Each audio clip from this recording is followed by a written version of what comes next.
Tenemos más fotos.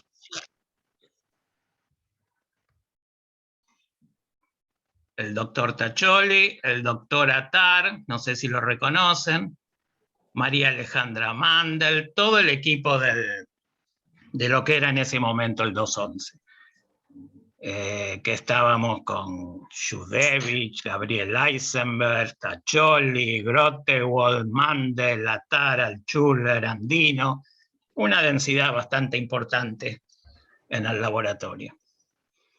Estaba pensando ayer qué anécdota, qué recuerdo del doc, como para compartir con ustedes. Y creo que sin duda lo que más me quedó del doc es el aprendizaje. Creo que mi etapa en Exactas, en Heavy, fue la etapa donde más aprendí en mi vida académica. No solamente la parte teórica, sino la parte práctica más que nada al lado del doc. No sé si ustedes saben, pero durante muchos años en el INHEVI preparábamos nuestros propios reactivos, cosa que hoy parece totalmente absurdo. Pero la primera enzima, por ejemplo, la fosfatasa alcalina que se usó en el laboratorio, es una fosfatasa alcalina que preparamos el doc y yo. Una mañana nos fuimos al matadero, volvimos con metros de intestino y con el doc preparamos la fosfatasa alcalina, donde aprendí cómo se armaba una columna, cómo se corría una columna, cómo se testeaban las fracciones. Al mismo tiempo, recuerdo que la T4-DNA ligasa, la primera que se usó en el laboratorio, la preparamos con el doc de un cultivo de E. coli que nos habían mandado con un lisógeno de la DNA ligasa. Preparamos el cultivo, otra vez, al lado del doc, hicimos toda la cromatografía y creo que usábamos lambda Hindi3, los marcadores de peso molecular, y le agregamos las fracciones de ligasa y veíamos los smear up en los geles de agarosa para testear las fracciones. Pero creo que eso es lo que más me quedó de mi interacción con el doc. No solamente la parte teórica académica, sino a no tenerle miedo a hacer el experimento. Y con el doc aprendí no la biología molecular, que era nuevo para todos, sino su expertise, que era realmente la enzimología. Preparar, purificar proteínas, testear mecanismos de enzimología. Y creo que eso es lo que más me quedó con el doc. También preparamos ICOR-1, yo no participé de eso, no sé si fue Ricky o Raúl, pero la primera ICOR-1 que hubo en el laboratorio también fue una ICOR-1 no comprada, sino que fue una ICOR-1 preparada en el laboratorio, siempre al lado del doc, con la guía del doc. ¿Qué más? Recordaba ayer fenol, cosa totalmente absurda hoy. Destilábamos el fenol en la campana del INHEVI y nos hacíamos turnos para hacer las preparaciones. Dejamos enfriar, saturamos en tris, centrifugábamos, sacábamos el sobrenadante, mezclamos con cloroformo para hacer las extracciones. No sé, son memorias que me vienen de todas las interacciones y de todo lo que aprendimos durante la primera etapa, porque lamentablemente después el doc nos dejó y se fue al decanato de Exactas y lo perdimos totalmente en el bench. Pero toda la primera etapa fue una etapa muy linda, tengo muy lindos recuerdos de todo lo que era Exactas en Heavy y el 211 específicamente. Con esa introducción decidí a último momento cambiar un poco la historia que voy a contar. Lo que voy a contar es algo que está muy en pañales, es muy prematuro, muy preliminar. Probablemente me lleve menos de una hora contarlo, pero es una historia que de alguna forma empezó en mis discusiones con el doc relacionadas con Ciclasa. Supongo que es una historia que le hubiera gustado al doc escuchar y a lo que apunta, porque todavía no la tenemos redondita la historia, es a una nueva forma de regulación de ciclasa en mammalian cells que es distinta de la canónica mediada por la proteína G, la heterotrimeric proteína G. Entonces, con esa introducción en homenaje al doc, es que decidí juntar 20, 30 slides y tratar de demostrar algo que es muy preliminar, pero que espero al final de la charla tener un feedback y poder discutir un poco y ver si le creen, no le creen, y antes que me maten los reviewers de NIH, tener las críticas de ustedes. Voy a empezar por el final. Agradecimientos. Las personas que hicieron este trabajo son Xuefeng Zhang y Alejandro Pizzoni. Nuestro laboratorio es chiquito, somos 3, incluyéndome a mí, y hasta que empezó COVID, yo todavía estaba en el bench haciendo la molecular biology del lab y los ensayos de microscopía de Fred. Hace 1 año y medio que no toco una pipeta. Espero poder volver antes que me toque la jubilación, pero who knows. Veremos cuándo volveremos al bench. Y NIH que nos paga las cuentas, los gastos, las expensas. A ver.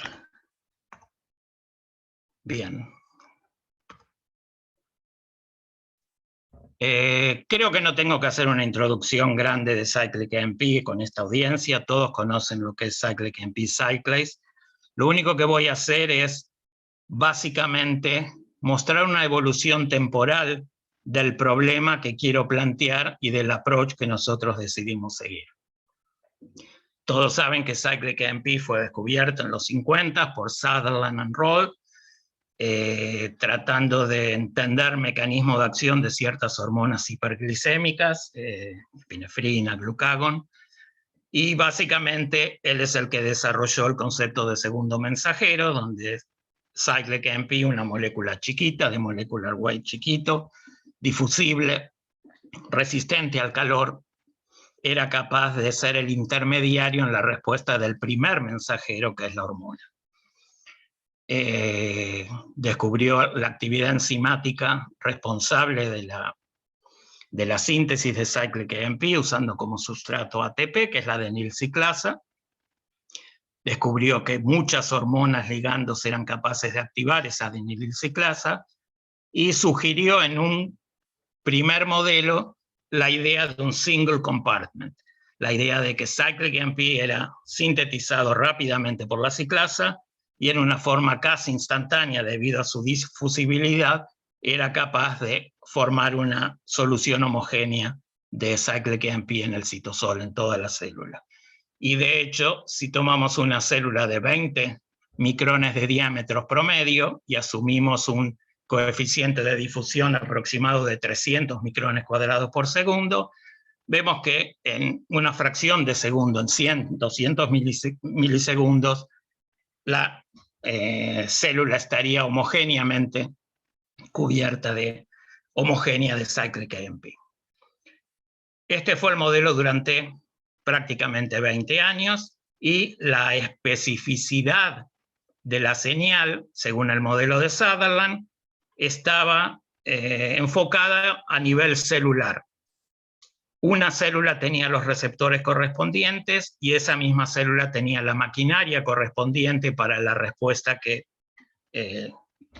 trigger el ligando la hormona. Por ejemplo, si uno es una célula de tiroides, nosotros trabajamos en tiroides, la célula de tiroides va a tener el TSH receptor, que va a disparar la respuesta de TSH a través de Cyclic AMP como second mensajero.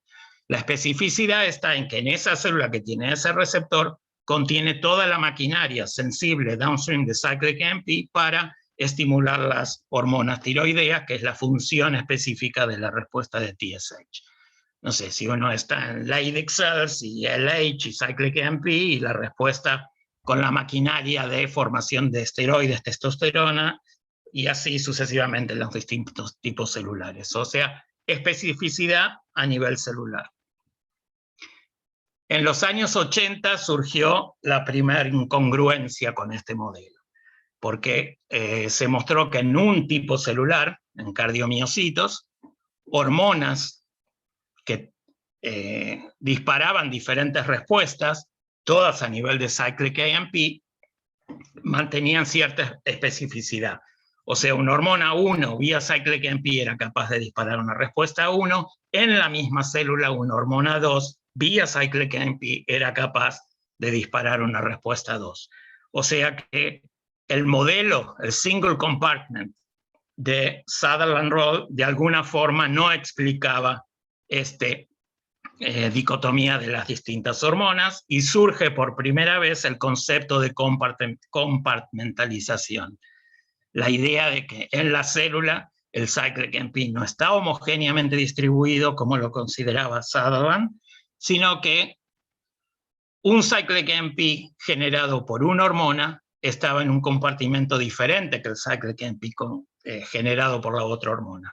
Y mientras que ese compartimento contenga los efectores específicos, eran responsables de la especificidad de la señal. Por supuesto, difícil de probar con las técnicas del 70-80, y quedó como idea, concepto en reviews, pero sin ninguna evidencia experimental, hasta que en el año 93, creo, un science paper que publicó Roger Chen con Eric Kandel, donde por primera vez usan FRET como sensores de cyclic AMP y evidencian una inhomogeneidad en la distribución de cyclic AMP en la célula. Lo que usaron ellos fue la proteína PKA, heterotetramérica, 2 regulatorias, 2 catalíticas. La regulatory subunit es la que pega cyclic AMP, y cyclic AMP induce una disociación, de forma tal que las distancias entre regulatoria y catalítica podían ser cambiadas en función del senseo de cyclic AMP, y esto servía para, de alguna forma, cambiar la eficiencia de FRET y, por lo tanto, poder usar como sensor en células. Lo que hicieron fue purificar la regulatoria a nivel de proteína, purificar la catalítica a nivel de proteína, marcar cada uno con los pares de fluorescent dyes donor acceptor para el correspondiente ensayo de FRET. Este reactivo lo llamaron Flicker, Fluorescent Catalytic Rhodamine Regulatory, y tenían que microinyectar la proteína en la célula. La idea es que en bajo cyclic AMP el tetrámero formaba un FRET con alta eficiencia. Cuando cyclic AMP levantaba, se disociaba, bajaba la eficiencia y había un defretting, una bajada en la señal de FRET. Y evidentemente pueden demostrar, esto es lo que se ve acá, usando una escala de pseudocolores del ratio de FRET, y lo que demuestra es por primera vez que el modelo de Sutherland no es correcto, el cyclic AMP no está distribuido en forma homogénea, sino que existen en las células gradientes de cyclic AMP. 10 años más tarde, Manuela Zacolo en el laboratorio de Tullio Pozzan en Padua son los primeros que de alguna forma muestran la idea de esta compartmentalización en células, usando cardiomiocitos y ahora usando el mismo ensayo de FRET, pero con una mejoría, que en lugar de usarlo a nivel de proteína, lo usaban ahora a nivel de genético, de cDNA con proteínas de fusión, usando CFP y YFP como donor y aceptor en los pares de dyes de la reacción de FRET. O sea, se co-transfectaba ahora, en lugar de tener que purificar, marcar y microinyectar los cDNA correspondientes, pero con la misma idea, el mismo concepto de monitorear, censar el cyclic AMP en condiciones basales, en condiciones estimuladas, y monitorear los ratios para seguir la dinámica del cyclic AMP en vivo. Esta es una imagen del paper de Manuela, con células estimuladas con isoproterenol, y es lo que se considera en el field como la primera manifestación, la primera evidencia visual de la compartmentalización del cyclic AMP en células. La idea es que estos puntos rojos, que según Manuela eran del tamaño aproximado a una dimensión de 1 micromolar, representaban los microdomains de cyclic AMP. Y otra observación importante de ese paper, de ese trabajo, es que hay un rol de las fosfodiesterasas en, de alguna forma, regular este compartment, este microdomain, porque si inhibimos con IBMX las fosfodiesterasas, ahora el isoproterenol, en lugar de disparar una dinámica de cyclic AMP en forma de microdomains, el cyclic AMP se ve en forma distribuida en toda la célula, por lo menos en toda la célula donde lo podemos ver con los sensores que estamos usando. En los últimos 10, 15 años, estos sensores fueron mejorados drásticamente. Hoy tenemos más de 20 tipos de sensores. Algunos son intensiométricos, o sea, se puede seguir la intensidad para arriba, sube o baja la intensidad de fluorescencia en función del binding de cyclic AMP. Otros son ratiometric, donde se sigue el ratio de FRET, como en este caso, o los nuevos que usan BRET, Bioluminescent Resonance Energy Transfer. Básicamente la misma idea, pero usando luciferasa como una parte del pair de FRET. Y por último, el año pasado, dos observaciones nuevas que son muy importantes. Una que vino del laboratorio de Xinsang en San Diego, otra que vino del laboratorio de Martin Lohse en Alemania. Xinsang lo que muestra es que la regulatory subunit de pKa, luego de unirse a cyclic AMP, es capaz de formar condensados, pseudo aggregates, que inducen una separación de fases, liquid, separación de fases, y forman lo que se llama liquid droplets, que son como gotas de agua flotando en el citosol, en donde la concentración de cyclic AMP dentro del droplet es mayor que la concentración average en el citosol, donde la movilidad por estar unido a la regulatory subunity en el condensado, medida por difusión, es mucho menor que el cyclic AMP free en el citosol, y que de alguna forma aumenta las concentraciones efectivas, aumenta los parámetros cinéticos y aumentan la eficiencia de catálisis, por lo menos en lo que consta la activación de pKa en estos droplets.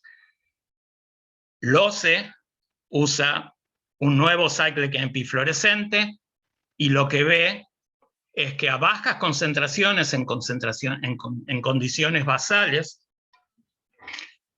el cyclic AMP está inmóvil.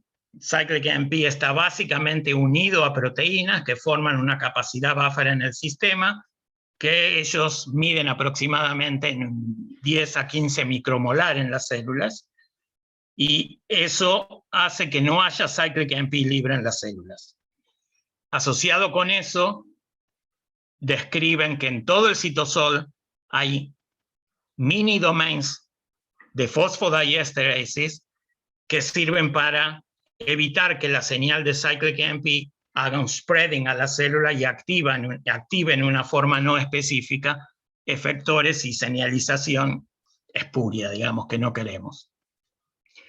En condiciones de activación, el cyclic AMP empieza a saturar el buffering system de la célula, cyclic AMP se asocia, se disocia, el movimiento, la difusión empieza a aumentar, algo que ellos llaman buffer diffusion, y ahora el cyclic AMP levemente empieza a subir su difusibilidad hasta valores comparables con los valores que se midieron en células. O sea, un cyclic AMP inmóvil en este modelo de buffer diffusion alcanza ahora niveles de difusibilidad comparables a los del citosol, invaden estos nanodomains de fosfodiesteresis y de alguna forma activan los efectores downstream y disparan la señalización. Esto es básicamente lo último que hay en el field de cyclic AMP y microdomains, o ahora se llaman nanodomains. Mecanismo, obviamente no los conocemos, pero hay definiciones operacionales. Yo traje una, la de Rabi, a quien le robé esta foto, by the way, en donde básicamente definen un microdomain como una región localizada en la célula donde el cyclic MP, los niveles de cyclic MP son mayores que los que se ven en el bulk cytosol, y esos niveles, el steady state, la dinámica de esos niveles están regulados por la velocidad de síntesis, la velocidad de difusión, la velocidad de inactivación por fosfodiesterasas y términos que no hacen a la ecuación general, pero también velocidad de translocación. Se sabe que cyclic MP, una vez que levanta, puede ser mandado a distintos compartimentos, incluyendo el compartimento extracelular. Y en bacterias, todavía no se conoce nada en Mammalian, en bacterias hay descritas actividades enzimáticas capaces de modificar la base y transformar un cyclic AMP en un cyclic IMP, una inosina monofosfato, y de esa forma inactivan el nucleótido en lo que hace a la señal de cyclic AMP. O sea que habría otro término en el DCDT, en la determinación del steady state de cyclic AMP, y ese término correspondería, si existiera en mammalian cells, la inactivación por transformación a otra molécula, otro cyclic nucleotide. ¿Cómo definimos las dimensiones operacionalmente? Las dimensiones del microdomain, y eso está esquematizado acá. Básicamente, esto representa la región de alto cyclic AMP, cerca de la boca de ciclasa, el punto de síntesis, y el cyclic AMP va bajando hasta homogeneizarse con el nivel de citosol. La diferencia en la escala de dimensión X con respecto al punto alto y al punto bajo de cyclic AMP es lo que determina la dimensionalidad de estos microdomains, que originalmente eran en el orden micrometro, y hoy en día es en el orden de nanometers y son llamados nanodomains. Esto es una figura totalmente inventada, con una distancia, una dimensionalidad de micrometros y una molaridad, concentración de cyclic AMP de micromolar. Ok. Ahora, este modelo presenta una inconsistencia, y esto es básicamente lo que nosotros decidimos empezar a atacar y probar. La inconsistencia consiste en, primero, uno puede tratar de modelar, simular esta curva usando las ecuaciones clásicas de difusión, en donde los parámetros cinéticos más importantes para esta difusión son las constantes cinéticas de catálisis de síntesis y la constante de difusión del cyclic AMP. En otras palabras, cuán rápido formamos cyclic AMP y cuán rápido el cyclic AMP nada fuera del nanodomain o desaparece. Entonces podemos preguntarnos, usando estas ecuaciones en función de la distancia, ¿cómo es la distribución de cyclic AMP o de la concentración del cyclic AMP a distintas distancias de la fuente, del sitio de catálisis de ciclasa? Cuando usamos estos números, que están basados en experimentos reales, para KCAT y para difusión, estos son las curvas que se generan. La escala de cyclic AMP está en logaritmo, la escala de distancia está en nanometers en lineal. Y lo que uno puede ver es que, como se espera, hay una formación de un gradiente.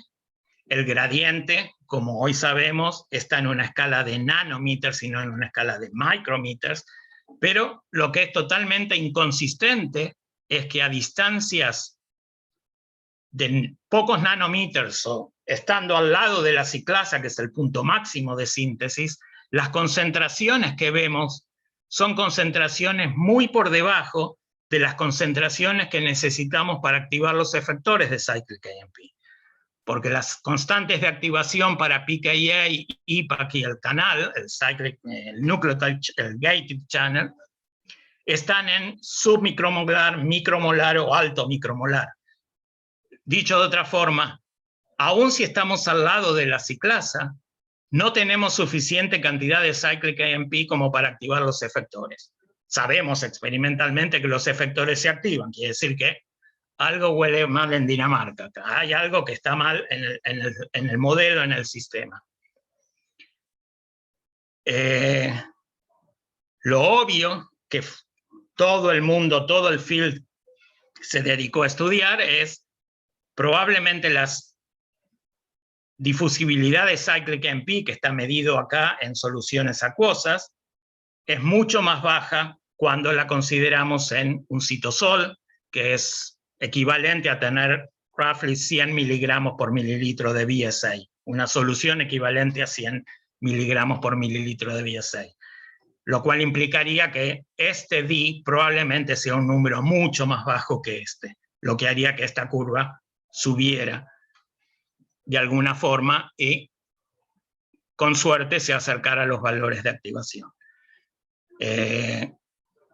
Los últimos 5 años varios laboratorios se dedicaron a medir la difusión de cyclic AMP en células y efectivamente los números que aparecen son números que son más o menos 10 veces menos que los números originales. Sin embargo, cuando estos números son plug-in en las ecuaciones de difusión, todavía no alcanzan para satisfacer la activación y resolver de alguna forma la inconsistencia del modelo.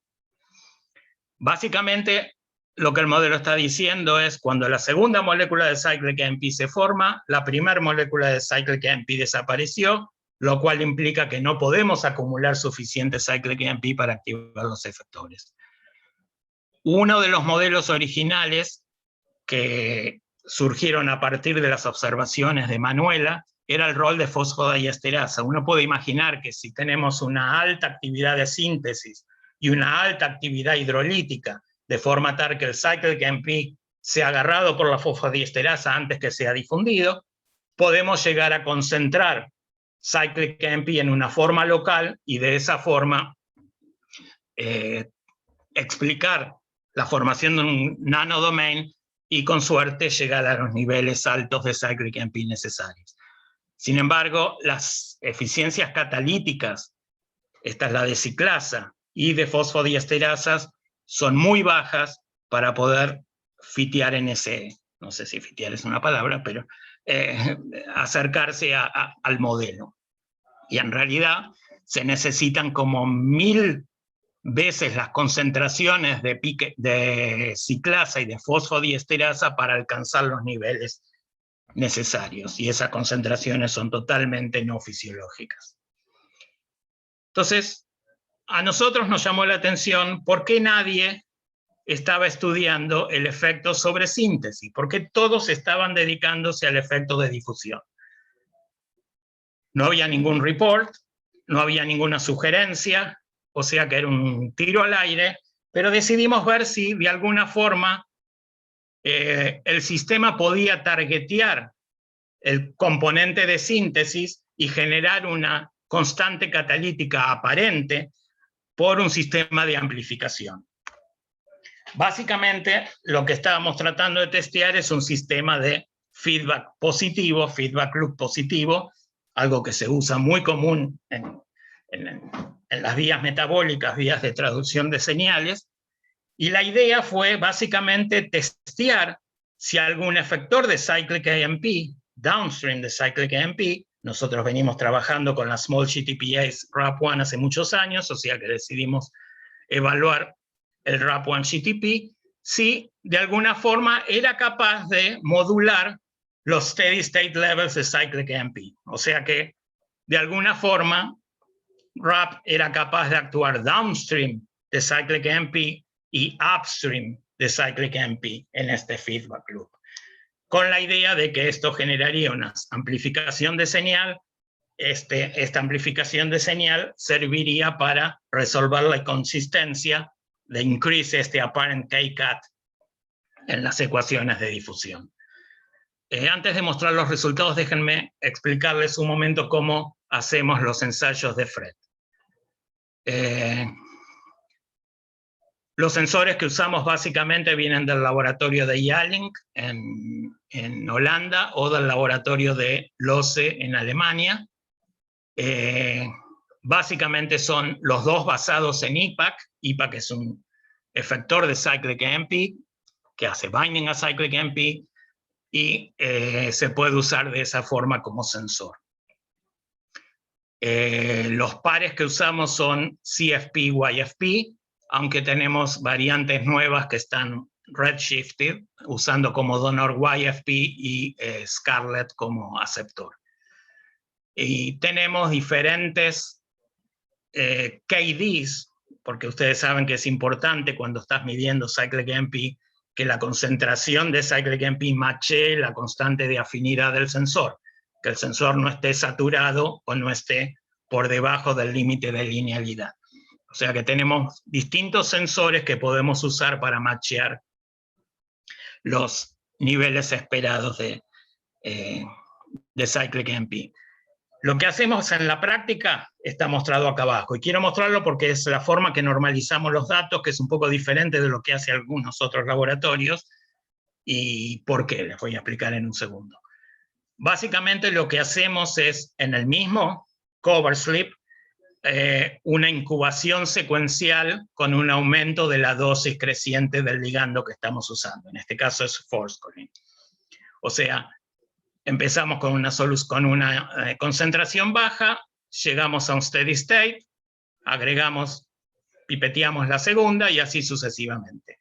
Una vez que llegamos a saturación de ligando, como se ve acá, entre 1 y 3 no tenemos mucha diferencia, agregamos forskolin IBMX en cantidades gigantes como para estimular lo máximo posible cyclic AMP y mostrar que el sensor no está saturado, que este plató no es plató de saturación de sensor, sino que es un plató de ligand saturation. Los datos son normalizados al ratio basal después de hacer un background subtraction y las correcciones correspondientes, y los deltas son usados ahora en función de cada dosis para generar la curva. La curva la fiteamos, hacemos un curve fitting con la logística de 4 parámetros, en donde extraemos los dos basales, el punto de inflexión, KD o EC50, dependiendo si estás mirando binding o señalización, y la pendiente, que es una evidencia del Hill coefficient. Los platós son los que usamos para normalizar todas las curvas entre 0 y 100. Todas las curvas que voy a mostrar están normalizadas de esta forma, como porcentaje de la respuesta máxima, y la idea es no tratar de ver diferencias en amplitud, sino tratar de ver diferencias en EC50, movimiento de la curva hacia derecha o a la izquierda, tratando de evidenciar potenciación como manifestación, evidencia de una amplificación de señales, como evidencia del potencial modelo de positive feedback loop. Ok, una vez que entendimos esto, todas las dose responses que voy a mostrar, o casi todas, están normalizadas de esa forma. So, la primera pregunta que me hice, y en realidad es el primer FRET experiment que hice, es si algún efector de RAP de alguna forma puede modular los steady state levels de cyclic AMP usando uno de estos sensores. Usamos RAP-GAP. RAP-GAP es una GTPase activating protein que desplaza el equilibrio del RAP-GTP a la forma inactiva RAP-GTP. Y vemos que el RAP-GAP efectivamente cambia las dose responses hacia la derecha, indicando less potentiation en la vía de cyclic AMP, tanto para receptor mediated como para receptor independent activado directamente por forskolin la ciclasa. O sea que es consistente de alguna forma, muy preliminar, con la idea de que RAP-GTP está involucrado en los steady state levels de cyclic AMP. Esto puede ser a nivel de síntesis, esto puede ser a nivel de inhibición de degradación. Lo que hicimos fue un experimento sencillo, inhibiendo la fosfodiesterasa con IBMX y mostrando que una forma constitutiva active de RAP1 sigue potenciando el sistema. lo cual indica que es a nivel de síntesis de cyclic AMP y no a nivel de inhibición de la degradación. O sea, RAP-GTP, de alguna forma consistente con este modelo, todavía no sabemos cómo, es capaz de modular los steady state levels de cyclic AMP a nivel de síntesis. Ok. Si RAP-GTP está mediando la función, la idea era tratemos de buscar efectores de RAP-GTP como potenciales intermediarios en el mecanismo y empezar a trabajar el mecanismo. Años atrás hicimos un 2-hybrid con una forma activa de RAP, salieron varios clones, uno de ellos es una proteína que se llama Cyclase Associated Protein, lo cual nos llamó la atención ahora en función del modelo y decidimos rescatarlo del freezer y empezar a estudiar. ¿Qué es CAP? CAP fue originalmente aislado en los 90s en screenings en levadura como supresores de una forma activa de RAS que disparaban un fenotipo determinado.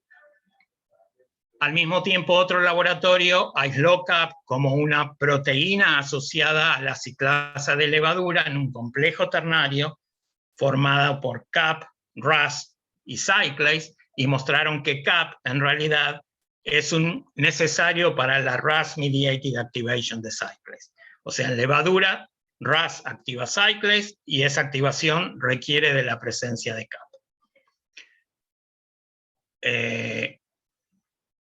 Creo que un año más tarde empiezan a aparecer fenotipos asociados con las cepas de CAP que no estaban presentes en las cepas de RAS, indicando que aparte de la función de regulación de ciclasa, había otra función de CAP que no era relacionada con esta función de ciclasa. Después se vio que eran capaces de asociar monómeros de actina, que eran capaces de asociar profiling, que es un exchange factor para la actina ADP, que se mueva a la actina ATP, y podían unir en el helical domain cofiling, que es una severin protein, una proteína que rompe el F-actin. Básicamente demostrando que CAP era una proteína, por lo menos en levadura, bifuncional, en donde el N-términos estaba de alguna forma asociado con la regulación de ciclasa, el C-términos estaba relacionado con la regulación del citoesqueleto de actina. CAP está presente y conservado en todos los organismos en evolución, pero en mammalian cells el dogma es que la función de regulación de ciclasa se perdió evolutivamente y solamente se mantuvo la función de la F-actin regulation. Con esto en mente, nosotros nos preguntamos si el nuevo complejo que estamos viendo de CAP-RAP en mammalian cells podía de alguna forma, con el modelo que tenemos de Positive Feedback Loop, representaba la función que CAP-RAP2 servía en levaduras. Si esta función, que en teoría se considera perdida evolutivamente en el field, en realidad era una función que estaba ahora especializada evolutivamente y la función CAP-RAS de levadura se transformó en una función CAP-RAP en mammalian cells. Esto es el flow, la lógica, la racionalización para hacer todos los experimentos que voy a contar. Primer disappointing result. La pregunta era, ¿es CAP un efector de RAP? O sea, se une CAP efectivamente a RAP-GTP, mediado por el switch domain de las small GTPase, y la respuesta es no. Comparado con efectores canónicos como el GST, como el RAL-GDS de RAP1, que se une en una forma que es GTP dependent, pero no GDP, ven el cursor, ¿no? Lo que estoy mostrando. En el caso de CAP-RAP, la interacción es independiente de nucleótido. La interacción es específica, pero no doesn't care si está en su forma inactiva GDP o en su forma activa GTP. Hicimos mutantes, constitutive active o dominant negative, que están mimicking la forma active GTP o la forma inactive o nucleotide independent, lo mismo. La interacción no le interesa si tenemos la proteína activa o inactiva. Hicimos effector domain mutations, mutaciones que se conocen en los efectores domain que matan la actividad de binding de efectores, y otra vez lo mismo. La interacción es independiente del switch domain, independiente de nucleótido, independiente de conformación activa o inactiva, por lo tanto, no es un efector de RAP. ¿Cómo se está uniendo a RAP? Y ahora empezamos a armar un poco la historia. Esta es la estructura de CAP. Tenemos un C-terminus que está formado por algo que voy a describir en un minuto, y una secuencia helical que en levadura es la responsable de la interacción con ciclasa. En principio, lo que hicimos fue simplemente ver si el N o el C-cap, el dominio N o C-terminal, era responsable de la interacción que veíamos, interacción que es específica, aunque independiente de efector, y como siempre, los primeros resultados son negativos. Este es el MIC full length, el CAP full length interaccionando con RAP1 en su versión C-cap o N-cap, y vemos que no hay ningún tipo de interacción. Cuando miramos la estructura conocida de C-cap, vimos que C-cap forma en realidad un dímero. Este dímero está formado básicamente por un hairpin que hace un exchange entre las dos beta sheet formando el dímero, y dijimos tal vez este linker, este hairpin, es responsable de la inhibición de el binding. Entonces hicimos una delesión en el C-terminus, y ahora la delesión efectivamente es capaz de rescatar el binding. O sea que de alguna forma, rompiendo la dimerización, formando monómeros, rescatamos el binding. ¿Qué es esta estructura C-terminus? Esta estructura C-terminus en realidad está formada por 6 right-handed coils que forman una estructura tipo solenoide. Los 6 coils están mostrados acá en visión lateral. Si lo rotamos 90 grados y miramos el lumen, digamos, del solenoide, lo que vemos es que cada coil presenta 3 o 4 residuos hidrofóbicos que llenan la cavidad del lumen. Isoleucinas, leucinas, valinas, metioninas, residuos hidrofóbicos que llenan la cavidad del lumen, sugiriendo que esta es una cavidad hidrofóbica en el C-terminus. Si nos preguntamos si, en ausencia del G-domain que está involucrado en binding, porque vimos que era independiente de switch y de nucleotide, si el C-terminus de la proteína que contiene un lípido era capaz de interaccionar, y si esta cavidad hidrofóbica de alguna forma tiene algo que ver con el sistema. Entonces lo primero que hicimos es mostrar que si mutamos el CAX domain, el C-terminus de la small G protein, y bloqueamos la isoprenylation, todas las small G proteins pueden ser modificadas por lípidos. En el caso de RAS hay una farnesilación, que es un lípido corto, C15. En el caso de RAP es un lípido más largo, C20, y es un geranil-geranil. La interacción que está presente en el G12V desaparece en el caso que mutamos la lipidation site. Si en lugar de mutar la lipidación transformamos la secuencia CAX en una secuencia que ahora, en lugar de ser reconocida por la geranil transferase, es reconocida por la farnesyl transferase, o sea, hacemos un mismo RAP que en lugar de tener el C20 lipid, tiene el C15 farnesyl lipid, perdemos otra vez la interacción. O sea, la interacción depende del lípido y depende específicamente del lípido largo geranil-geranil. En forma similar, en células RAS, que tiene el farnesyl, prácticamente no interacciona, mientras que RAP en células interacciona.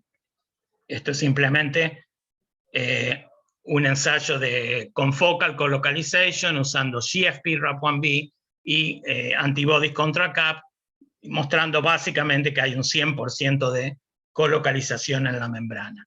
Y si agarramos el C-terminus de RAP como fusión de GFP, vemos la misma colocalización, sugiriendo que la interacción depende exclusivamente del C-terminus, de la lipidation, y no del G-domain de la proteína, que es el que contiene todo el sitio activo como G-protein. Para medir, cuantificar las afinidades, usamos termoforesis, en donde purificamos el C-cap delta con un fluorophore, NT647, y medimos la afinidad contra RAP1 purificada in vitro, sin el lípido, o con el lípido por geranylation in vitro con la transferasa que purificamos como GST fusion. O sea, RAP1 purificada de E. coli, sin lípido, con lípido, y las titulaciones para ver el binding al C-cap, donde claramente se ve que la presencia del lípido mejora por lo menos 10 veces la afinidad, la interacción con el C-terminus de CAP. No tenemos estructura, tenemos cryo-EMs en proceso, pero no tenemos todavía una estructura final. Pero en lugar de eso, lo que hicimos es una colaboración con un biofísico y tratamos de hacer unas all-atom molecular dynamic simulations. Lo que usamos es el C-cap, el solenoide, y péptidos derivados del C-terminus de RAP que contienen el polybasic domain, argininas, lisinas, y la cisteína, que es modificada por el lípido. Y lo hicimos con el farnesyl y lo hicimos con el geranil. ¿Qué aprendimos o qué nos dio estas Molecular Dynamic Simulations? Primero, las trayectorias son de hasta 100 nanoseconds. En esos 100 nanoseconds, solamente el lípido geranil es capaz de interaccionar con la cavidad hidrofóbica en forma estable. El C15, el farnesyl, que vimos que no interacciona, a los pocos nanosegundos es excluido de la cavidad, o sea, es escupido afuera de la cavidad, lo que sugiere que el C15 más corto no provee la energética para la interacción con la cavidad hidrofóbica y se necesita el geranil largo. Otra cosa que vimos es que la interacción hidrofóbica está estabilizada, que no vimos, que sugiere el modelo, por uniones electrostáticas entre el polybasic domain del C-terminus de RAP con aminoácidos ácidos de la boca del solenoide. Y otra cosa importante que mostró el modelo es que la entrada del lípido no es por el C-terminus del solenoide, sino que es por el N-terminus del solenoide. El C-terminus es lo que yo usé para romper la dimerización, y la idea era que rompiendo esa estructura, el lípido iba a entrar de este lado. El lípido no puede entrar de este lado, hay hindrance, steric hindrance, el lípido es imposible que entre de ese lado. La estabilidad se ve solamente si el lípido entra del lado N-terminal, y eso va a ser, la importancia va a ser más evidente al final de la charla cuando discutamos un poco el modelo general. O sea que lo que tenemos hasta ahora es CAP, que interacciona con RAP. La interacción es independiente del GTP Dependent Interaction y Switch Domains, y depende de la presencia de un lípido, específicamente el geranil, que entra a la cavidad hidrofóbica del C-terminus mediado por el N-terminal entry site. O sea, entra por este lado y no por este lado. Ok. Hasta ahora no les conté nada de ciclasa, que es un poco lo que estamos tratando de demostrar, la idea del modelo alostérico o modelo de feedback loop. Antes de mostrar los experimentos de ciclasa, quería recordarles ¿Cómo es la estructura de ciclasa en mammalian cells?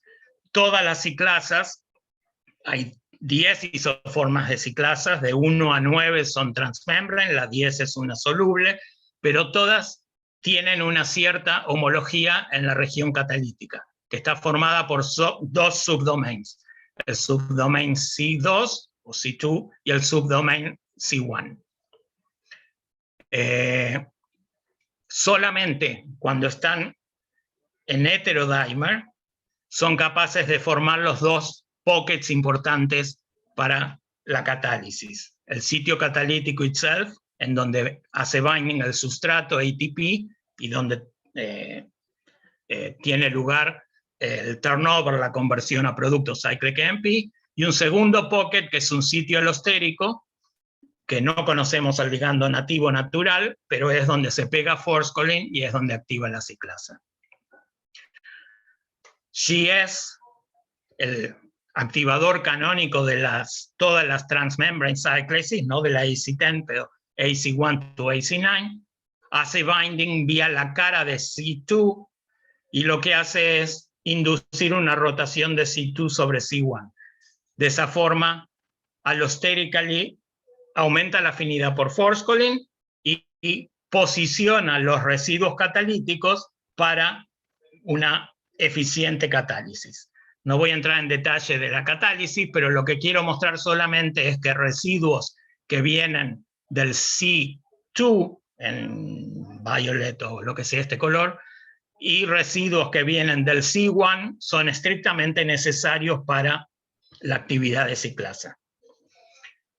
Si tenemos C1 alone, no sé si ustedes pueden ver, pero es obvio que los dominios son conservados. La misma organización en el C2 se ve en el C1 en una forma pseudosimétrica invertida. O sea, esta hélice corresponde a esta hélice corresponde a esta. O sea, es exactamente la misma organización con solamente detalles de secuencia diferentes. Tanto C1 como C2 pueden formar homodimers, pero los homodimers son inactivos. Y esto es obvio porque necesitamos residuos de los dos, C1 y C2, para formar una eficiente ciclasa. Ok, ahora que sabemos más o menos cómo es la organización de ciclasa, empecemos a ver si realmente CAP, que les recuerdo, el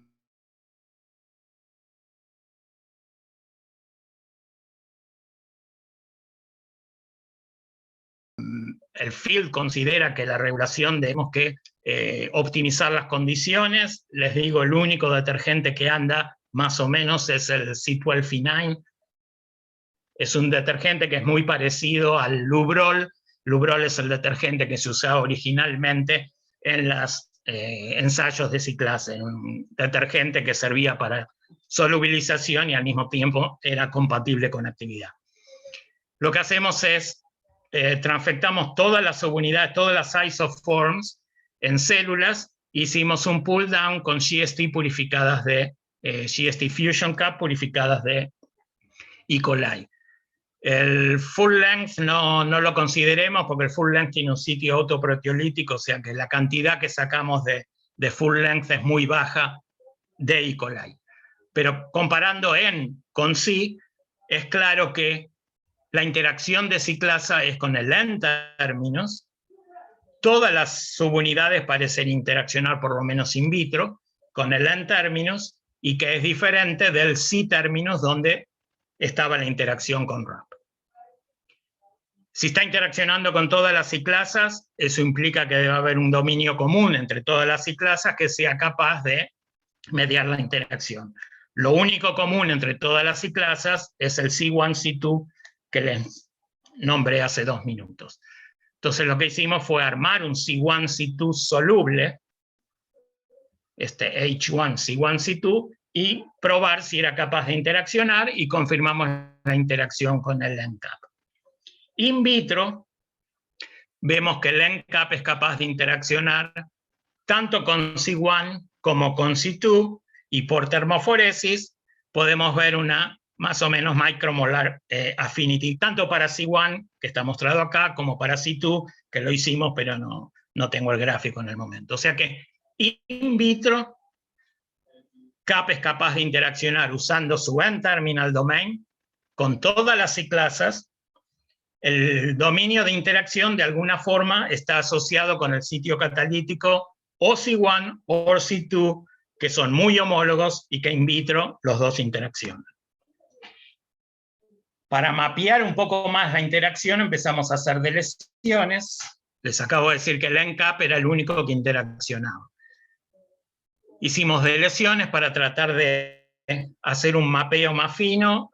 Los pull downs están acá y básicamente vemos que el dominio mínimo que interacciona es el 241, que tengo marcado acá en rojo, que contiene un coil-coil domain y que voy a definir en unos segundos.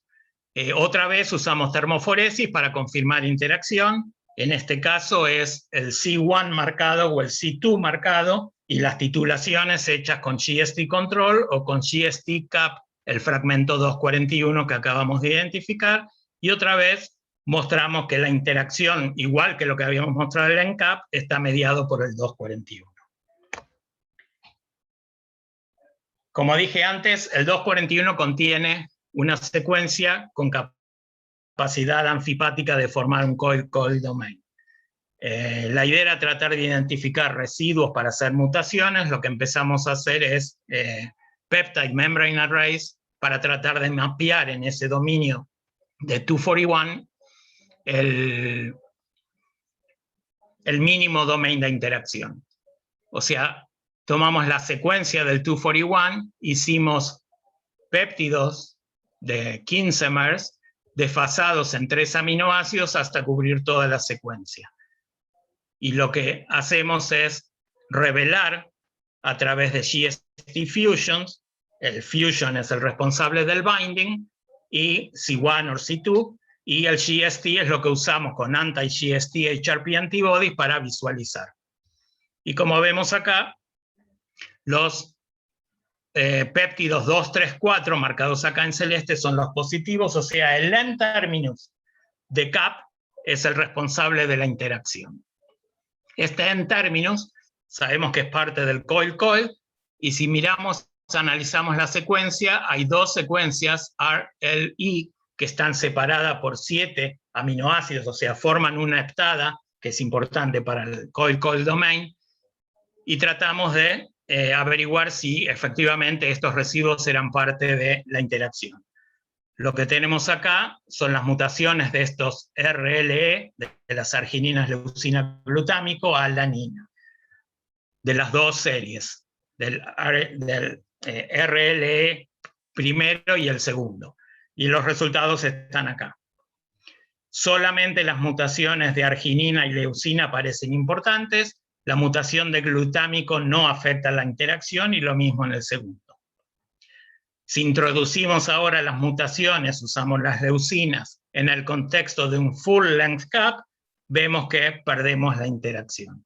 O sea, CAP está interaccionando vía el N-términos que contiene un coil-coil domain y en una forma leucina dependiente con ciclasa, con alguno de los C1 o C2 domains.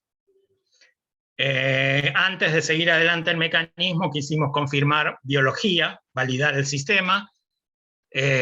Nosotros venimos estudiando la respuesta de TSH y RAP tanto en células como en animales, pero lo que quisimos es simplemente ver si SH-CAP, si CAP es necesario para la respuesta mitogénica de TSH.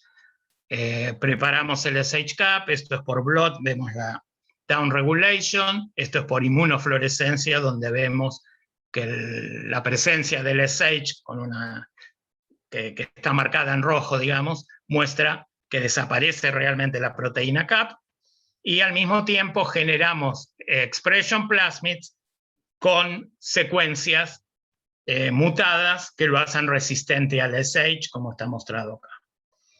Entonces, usamos esto en ensayos de mitogenicidad, en ensayos de BRDU, para mostrar que TSH con el SH vector estimula la respuesta mitogénica, pero cuando ponemos el SH-cap,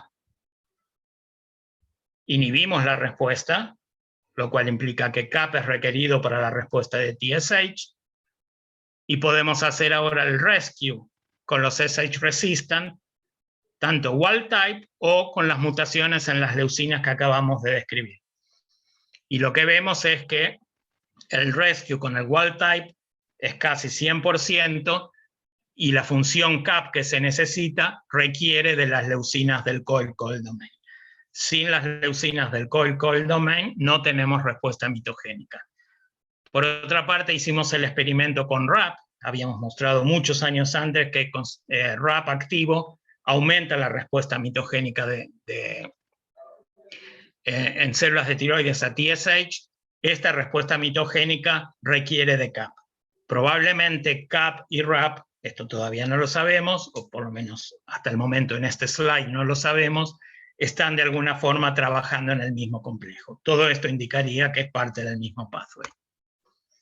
Ok, volvamos entonces a lo más importante. CAP hace binding, el binding es mediado por el N-términos. ¿Tenemos alguna forma de manifestar activación de ciclasa?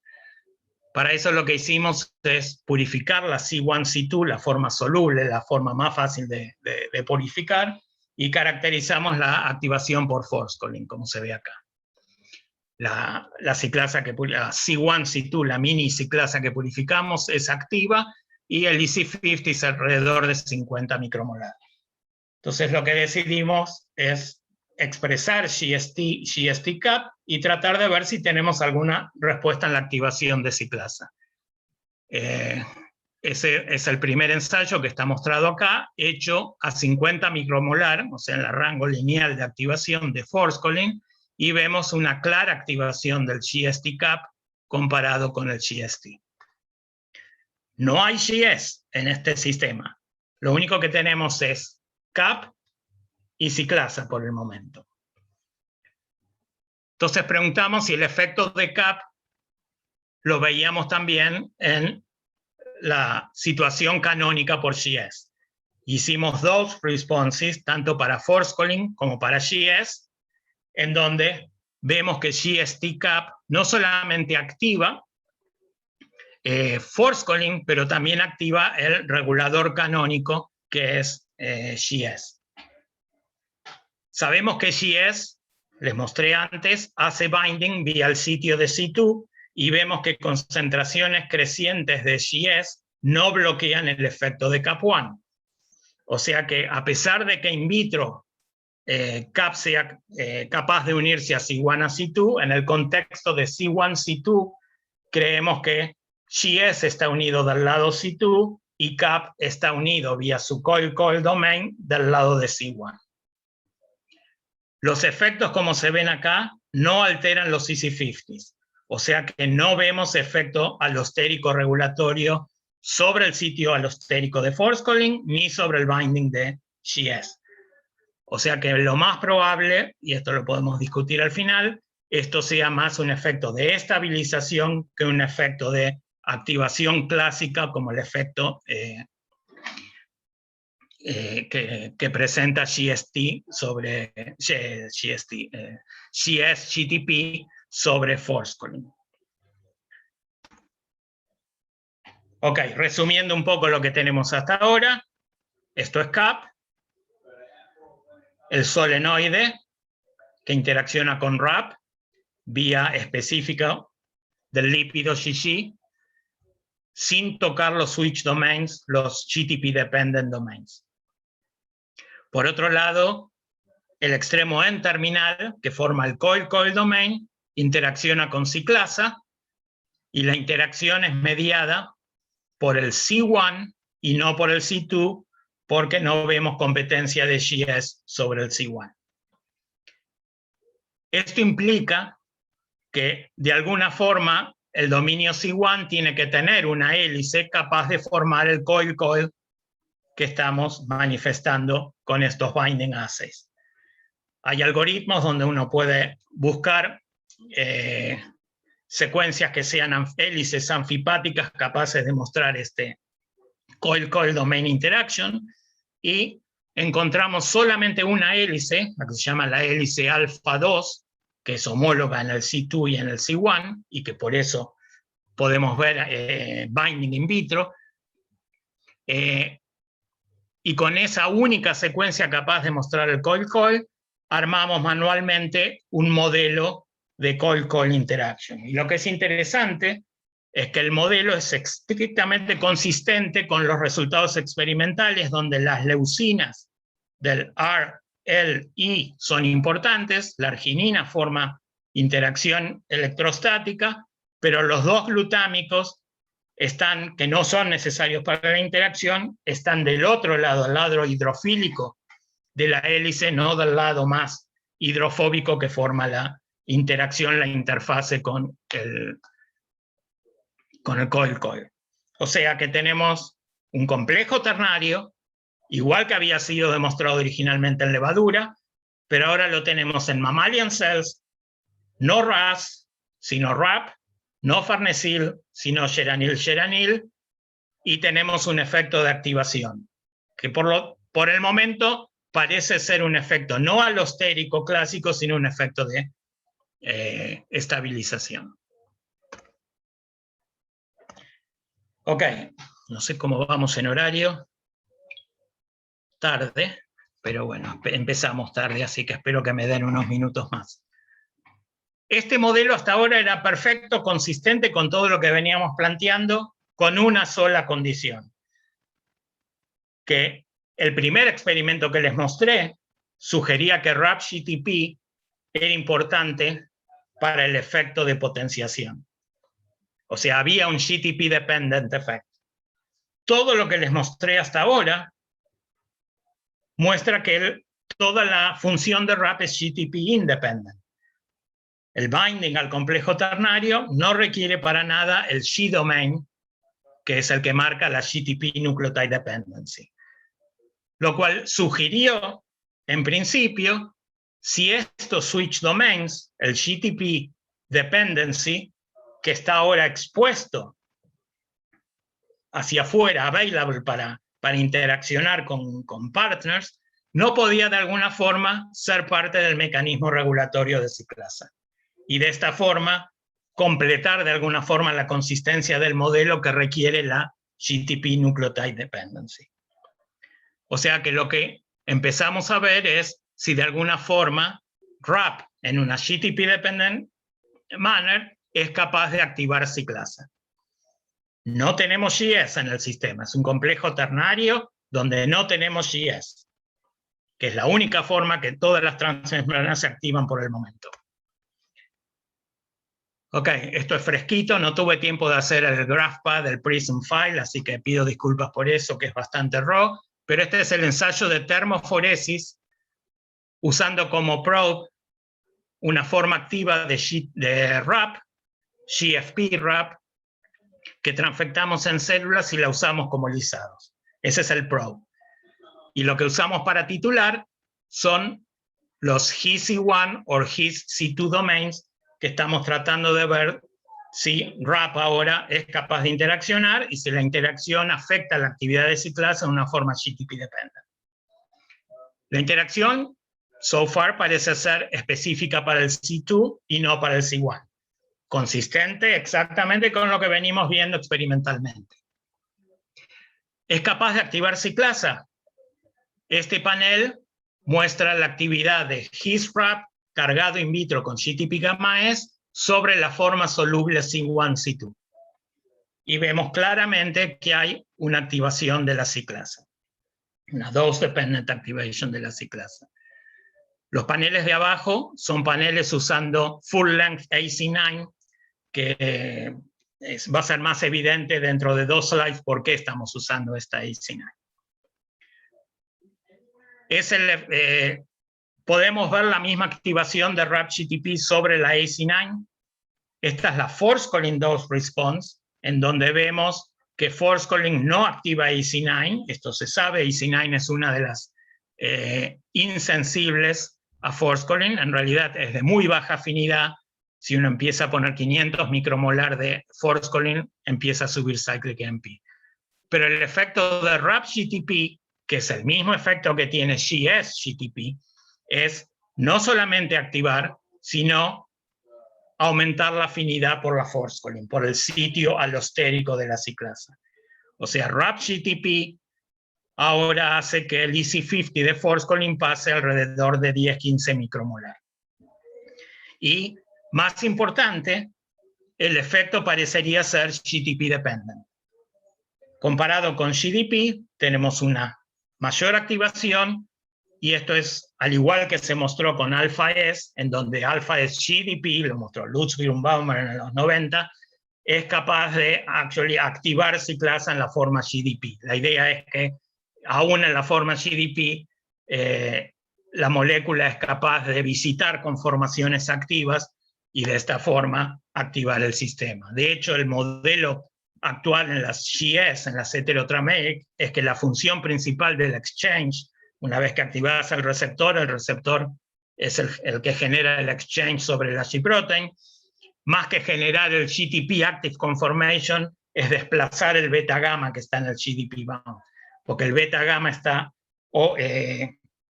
overlapping, no me sale la palabra, pero bueno, overlapping con el sitio de binding de ciclasa. El GDP hace binding con alta afinidad con el GDP bound, el ciclasa hace binding en la misma interfase con la forma activa GTP bound. Pero esto claramente muestra, primero, que en ausencia de GS, RAP es capaz de activar ciclasa y parecería estar activándolo por el mismo mecanismo alostérico por el cual afecta el sitio alostérico de binding de forskolin. Ok, todo muy lindo in vitro, pero no les conté nada de si pasa algo in vivo, en células, y tenemos el efecto de potenciación, que fue lo que generó todo este proyecto. Entonces ahora volvemos a células de tiroides, clon 3, y ahora lo que tratamos de ver es, usando el sensor de Fred, si modificamos los niveles de CAP o los niveles de RAP-GTP, si vemos efectos en cambios de potenciación para ligandos que activen ciclasa. Directo, como forskolin, receptor mediated, o por inhibición de fosfodiesterasas que aumentan el basal rate de síntesis. Y básicamente, para hacer un resumen, todas las condiciones en donde transfectamos CAP hacen un left shift en la dose response, potencian el efecto de forskolin, potencian el efecto de TSH, potencian el efecto de IBMX en células no in vitro. Si hacemos una down regulation del CAP, ahora lo que vemos es que el EC50 right shift a la derecha. O sea, perdemos sin CAP el efecto de potenciación. Lo mismo para forskolin, lo mismo para TSH, lo mismo para IBMX. El efecto de CAP depende de RAP-GTP. El efecto de RAP-GTP depende de CAP. Eso se ve acá, en donde el efecto de RAP-G12V, que potencia el sistema, se bloquea si downregulamos CAP1. El efecto de CAP1, que potencia, se bloquea si usamos RAP-GAP para downregular los niveles de RAP-GTP. O sea, hay un efecto de potenciación, está manifestando una amplificación de la señal, es consistente con el positive feedback loop y es consistente con un modelo en donde RAP y GAP forman un complejo ternario, como mostré in vitro. El experimento real de si CAP y RAP están juntos en el complejo triggering toda esta señal, necesitamos hacer las mutaciones en CAP que no hagan binding a RAP y ver si realmente las funciones de CAP dependen de RAP. Esto es independiente, puede ser que RAP y GAP sean en forma independiente actuando sobre el mismo sistema. Pero nosotros creemos, obviamente, como muestra el sistema in vitro, que tenemos un complejo ternario en donde por el N-terminus agarramos a cyclase vía C1, por el C-terminus agarramos a RAP, y RAP en su GTP-dependent form es capaz de activar ciclasa mediado por binding al C2 potencialmente inducen la misma rotación de C2 sobre C1, y de esa forma aumenta la afinidad por el sitio alostérico de Forskolling y posiciona los residuos catalíticos para una eficiente catálisis. Bueno, prometo 2 slides y terminamos y vamos a la discusión. Otra cosa que nos preguntamos es especificidad. Si bien in vitro vemos que todas las ciclasas son capaces de interaccionar, lo que preguntamos es si en vivo podemos ver algún tipo de especificidad respecto de las isoforms de cyclase. Para eso usamos una línea celular HC1 que caracterizó Elliott Ross en los años 80 cuando estaba haciendo las reconstituciones, que él quiso purificar ciclasa y llevó a la purificación de GS. Lo conozco a Elliott, lo llamé por teléfono, le pregunté, ¿tenés todavía estas HC1 cells?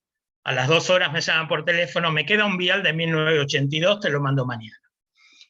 ¿Por qué quise usar estas células? Estas células él caracterizó que no responden a Forskolling, que no responden a ligandos que activan GPCRs. O sea, tenemos un sistema limpio de otras ciclasas en donde podemos transfectar la ciclasa que queremos, reconstituir el sistema y preguntarnos si en presencia de CAP tenemos alguna forma de especificidad de isoform para ciclasa. O sea, esto proveía un sistema limpio del background de otras isoforms de ciclasa. Me mandó el vial, algunas pocas células crecieron, las amplificamos, le mandamos 10 viales de vuelta a Elliott y caracterizamos el sistema, ahora no como él lo había hecho en el año 80 por bioquímica, sino por imaging usando los sensores de Fred. Y como él había descrito, isoproterenol no activa el sistema, sabemos que el receptor, Elliott lo mostró, el receptor está presente y hace binding a isoproterenol, y Forskolling prácticamente no tiene ningún efecto sobre el sistema, una muy pequeña activación, que es lo que muestra IBMX. IBMX está levantando cyclic AMP porque está manifestando este bajo nivel de activación de Forskolling. Pero vean que la actividad respecto del 100% del rango lineal del sensor está aumentando solamente un 10%. O sea, el sistema es limpio de ciclasa, digámoslo de esa forma. ¿Qué pasa si transfectamos las ciclasas en estas células? Y ahora lo que vemos es que si transfectamos AC2, reconstituimos la respuesta de Forskolling y reconstituimos, como les voy a mostrar en un segundo, la respuesta de isoproterenol. Este es el dose response para Forskolling, que reconstituye el known 3 micromolar EC50, y esta es la respuesta a isoproterenol, que ahora lo que empezamos a medir es efectos de RAP-GAP, o sea, el rol de RAP-GTP, y efectos de CAP por SH-CAP, o sea, rol de CAP, en la potenciación y si había alguna isoform específica que muestre la señal. Los primeros resultados, obviamente, fueron todos disappointing. Esto es AC10, soluble cyclase, que no es activada por Forskolling, no es transmembrana, pero puede ser activada por bicarbonato. Vemos que ponemos CAP, nada, no vemos ningún tipo de efecto. Recuerden que in vitro todas son capaces de interaccionar. In vivo es lo que estamos preguntando si hay algún tipo de especificidad. AC2, AC7 y todas las otras que empezamos a testear, negativas. Todas las curvas son no sé cómo se dice, se pueden superponer una arriba de otra y son iguales. Teniendo RAP-GTP, teniendo exceso de CAP o no teniendo CAP, la respuesta isoproterenol no cambia. Hasta que llegamos a la última AC9, que by the way es la única isoform que en vivo muestra exacto lo que estábamos mostrando in vitro. Este es el control en azul de solamente sensor. Si ponemos CAP, el left shift esperado. Si ponemos RAP-GAP para down regular RAP GTP o SHCAP para down regular CAP, vemos que no solamente no hay un right shift, no hay señal absoluta.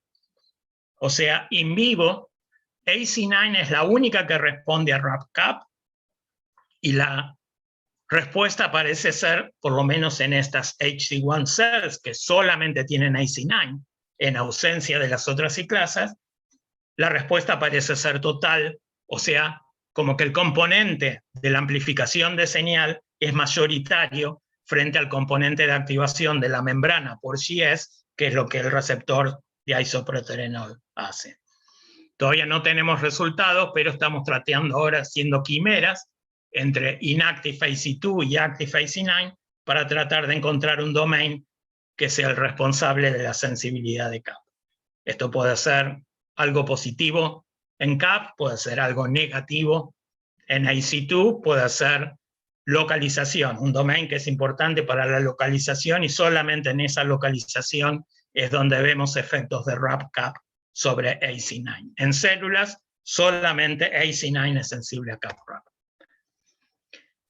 Finalizando, este es el modelo que publicó, esto es una cryo-EM, es la primera estructura full length de AC9, en donde se ve el C1, C2 domain, acá abajo, y el GS, el alfa S, GTP gamma S, que está unido vía el C2 domain, y como describí antes, es el que induce la rotación y efecto alostérico sobre ciclasa, que es lo que está definido acá en las couple equilibrio equations, donde muestran el efecto alostérico de G, el reciprocal allosteric effect entre Forskolin y alfa S. O sea, alfa S aumenta la afinidad de Forskolin y como es esperado para todo efecto alostérico, Forskolin aumenta la afinidad por alfa S. Este es el modelo que de alguna forma nosotros describimos experimentalmente. Sabemos que CAP se une a RAP, sabemos que RAP está unido vía el C-terminus, el beta solenoide, a través del lípido, pero es independiente del nucleotide dependent switch. El N-terminal domain de CAP tiene un coil-coil domain, y el coil-coil domain interacciona con el subdomain C1 del catalytic core de la ciclasa. In vivo, la única subunidad que es sensible es el AC9. Y RAP1 GTP, ahora mediado por el nucleotide dependent switch, es capaz de hacer binding a C2 y es capaz de activar el sistema y en una forma similar a GS, activar vía un componente alostérico, en donde el binding de RAP aumenta la afinidad de Forskolin y el binding de Forskolin aumenta la afinidad de RAP. No tenemos estructura de CAP, como dije, el full length CAP tiene un sitio autoproteolítico, es difícil purificar de E. coli, estamos tratando de purificarla de HEK cells, pero lo que podemos es ir al nuevo algoritmo de Google, el AlphaFold, en donde predice folding. Y lo que hice fue entrar a la secuencia de CAP y ver qué me larga el AlphaFold. Es un modelo, hay que tomarlo todo con pinzas, pero es bastante satisfactorio que el modelo que me está largando AlphaFold coincide exactamente con la organización topológica de lo que esperamos con nuestros resultados experimentales. La hélice alfa N-terminus que forma el coil-coil domain con las dos leucinas que nosotros encontramos experimentalmente orientadas hacia el lado de adentro, digamos, ¿sí? En esta interacción y no hacia el lado de afuera.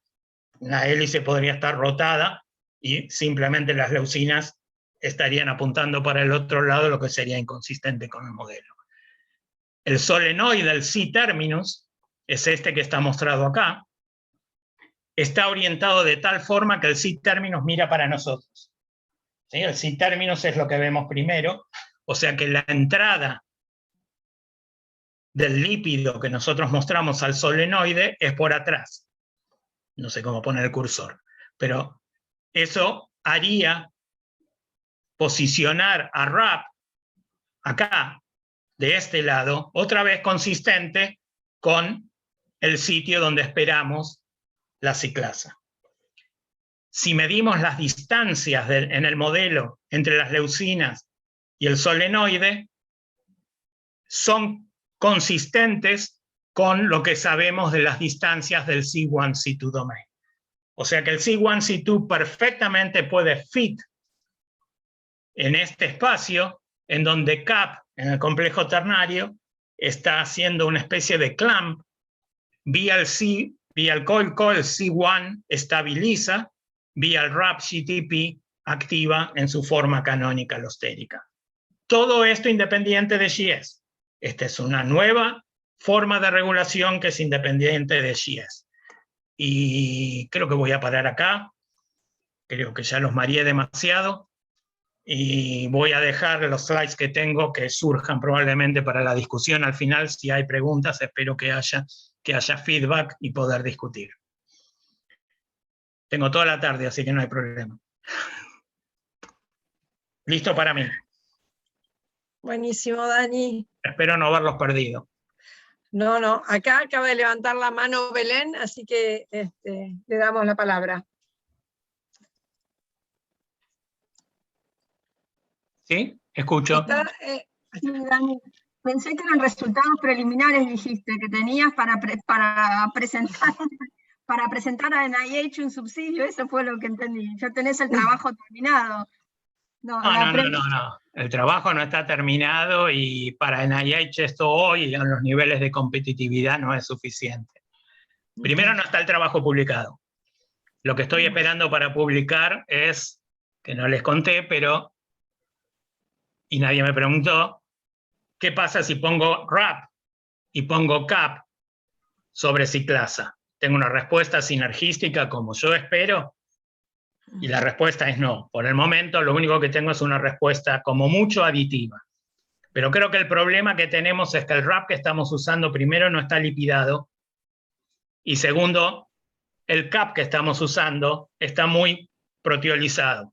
O sea que la probabilidad de tener el complejo ternario que es requerido para formar una respuesta sinergística no la tenemos. O sea que estoy esperando esto para publicar el paper y una vez que esté el paper poder mandar a NIH y ver lo que nos dicen. Pero estamos a contracorriente. Esto es algo que va a ser difícil que sea aceptado por el field. Es la primera vez que hay un GS Independent Activation del cyclase y muestra claramente que la función CAP-RAS en levadura no se perdió evolutivamente, sino que hay una adaptación, una especialización, una divergencia a CAP-RAP en mammalian cells. Pero de ahí a que me crean es otra cosa. Esa era la pregunta que te quería hacer. CAP está conservado en mammalian cells, entonces, ¿por qué el field dice que no hay efecto de CAP? O sea, vos estás probando que sí, porque decían que no, ¿y cuál era la función de CAP si no fuese CAP? Comenté al principio que CAP es una proteína bifuncional que en levaduras tiene dos funciones, el N-terminal dependent cyclase regulation y el C-terminus que es regula el citoesqueleto de actina. En mammalian cells solamente la función de modular el citoesqueleto de actina está conservado. La función de ciclasa nadie la reportó. Obviamente se debe haber tratado, pero nadie la reportó, y si lees todos los reviews en el field, el dogma es que la función se perdió evolutivamente. O sea, no hay CAP-RAS en mammalian. Y en realidad no hay CAP-RAS, lo que hay es CAP-RAP. ¿Sí? No es un CAP-farnesyl, es un CAP-geranil-geranil. O sea, hubo una especialización en evolución para cambiar la función CAP-RAS que se ve en levadura a una función CAP-RAP que se ve en mammalian cells. Por lo menos eso es lo que está en mi cabeza. Dani, ¿cómo te va? Supongo que al doc le hubiera gustado mucho tu charla. Ojalá. Sí, ya lo creo. Decime una cosa, vos estás diciendo que en vivo solamente esta AC9 es la que responde. O sea, ¿y cómo es, no tengo ni idea, la expresión de las ciclasas en las células de mamífero? ¿Está específicamente en algún tipo celular esta o algo así como para poder justificar no para justificar, sino como para decir, bueno, estamos fine tuning algo específicamente de este modo. Pero perdón, la AC no es la de testículo, es la soluble. No, de la AC9, igual que la de testículo, era la AC10, la soluble, que fue originalmente en testículo, y probé en Mirta con Alberto Kornblis, recuerdan alguna de esos estudios. Sí, estamos a full. Pero sabemos que AC9 se expresa en casi todas las células que miramos, digamos. Hay estudios en cardiomiocitos en corazón, hay estudios en adipocytes, es decir, se sabe que AC9 está presente por lo menos en muchas células, no puedo decir todas, pero muchas células. Y si uno mira la localización, lamentablemente no encontramos ningún anticuerpo anti-AC9 que sirva para inmunofluorescencia. Sirven para blood, pero no para inmunofluorescencia. O sea que no sé el AC9 nativo. Lo que estamos usando ahora es un AC9 YFP para tratar de verlo. Y si quieren después les cuento un poco, pero básicamente AC9, aparte de estar en una subpoblación en membrana, y que probablemente es lo que es responsable del GPCR-GS Dependent Activation, la mayor parte está concentrada en el Golgi. Y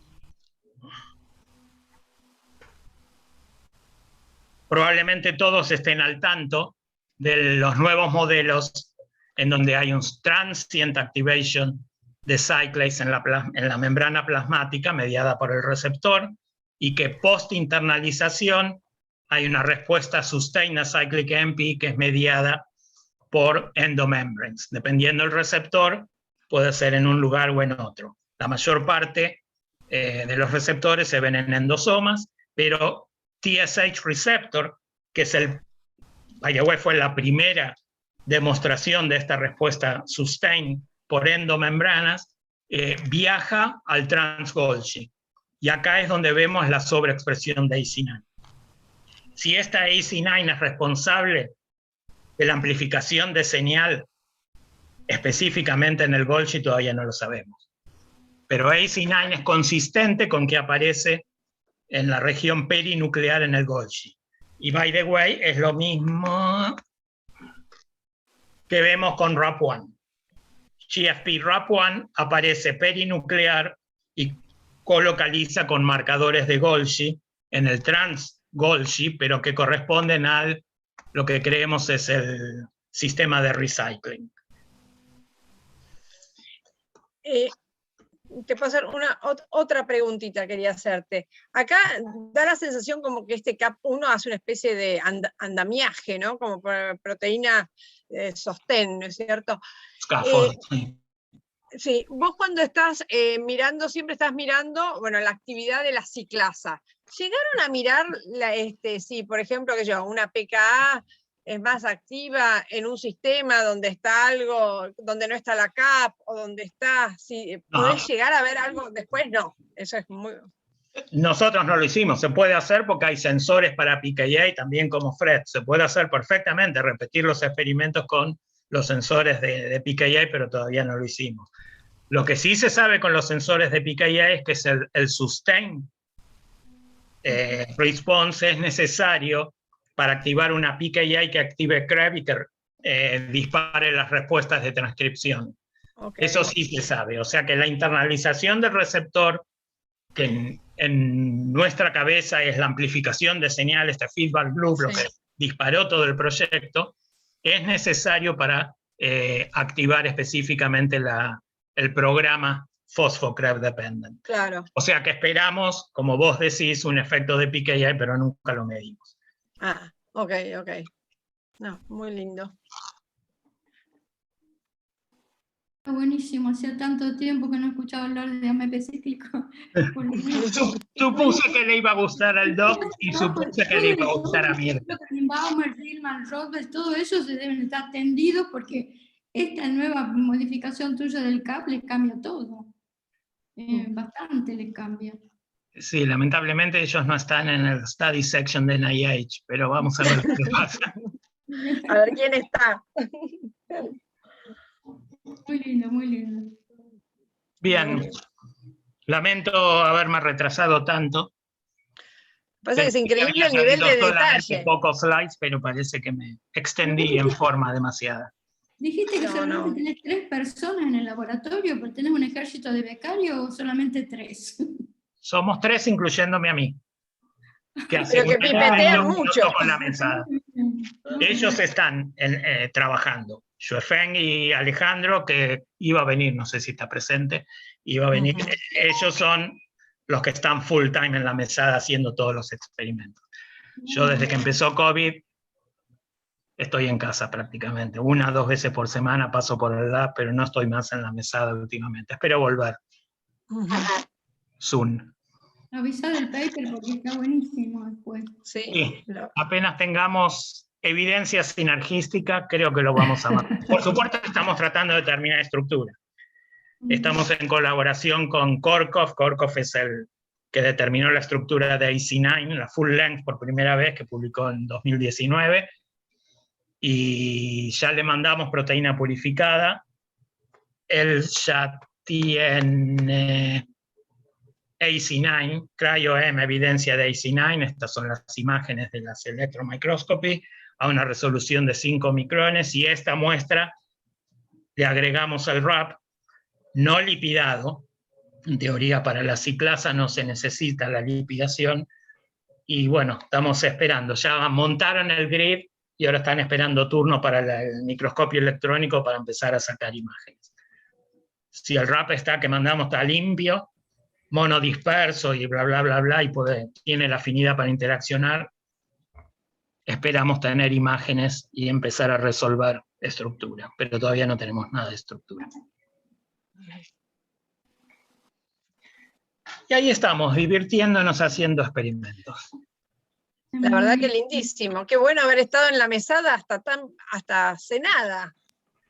Una maravilla. Me gusta hacer experimentos, tengo altos y bajos, con escritura de papers y grants y teaching, pero disfruto mucho hacer experimentos.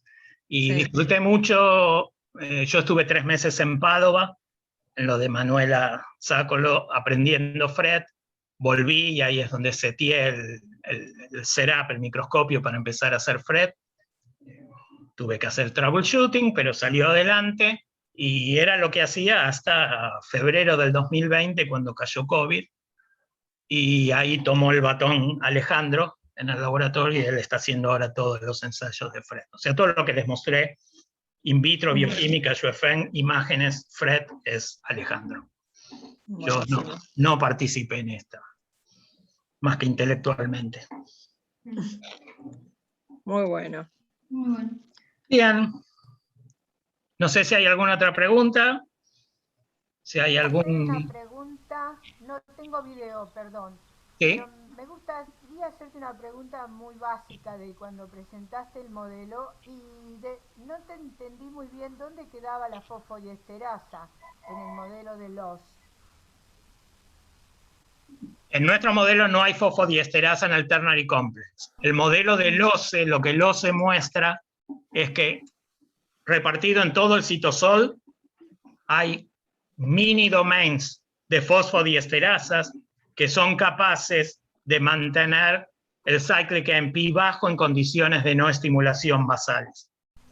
Y él mostró, usando sensores acoplados a fosfodiesterasa con linkers de diferentes tamaños, y mapeó, en teoría, el nanodomains a sitios de 30, 40, 50 nanómetros.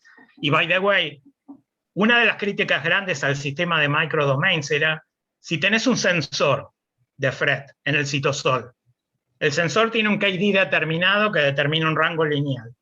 Y supongamos que los niveles de cyclic AMP en el citosol y en el microdomain, más alto obviamente, pero los dos entran dentro del rango lineal. ¿Por qué nunca vemos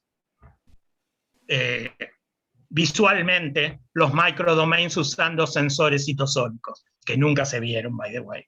Y esa es una de las críticas más grandes, que ahora la podemos address, porque los dominios no son microdomains, son nanodomains. Si tenemos 100 nanómetros y estamos por debajo del límite de resolución del microscopio, nunca lo vamos a ver, salvo que targetiemos los sensores al microdomain específico, que es lo que estamos haciendo, y de esa forma manifestar diferencias de sensibilidad cíclica en pi. Gracias, es diferencias a escala, dice también. Sí. Gracias, Dani. De nada. ¿Alguna otra pregunta? Si no, los veo la semana que viene, que creo que habla Ricky, ¿no? Exactamente, Bien. exactamente. Así que, Quiero ver las fotos que trae él, que encontró él, a ver si me reconozco. a ver si te supera. Así que, buenísimo. Bueno, Gracias, Dani, Bueno, gracias. muchísimas gracias. Gracias. Chao, un beso a todos. Gracias. Con Muchas suerte gracias a nos todos. vemos en diciembre. Muy bien. Súper lindo. Ojalá. Buenísimo. Gracias Bueno, por muchas todo, gracias. Dani. Chao. Chau, chau.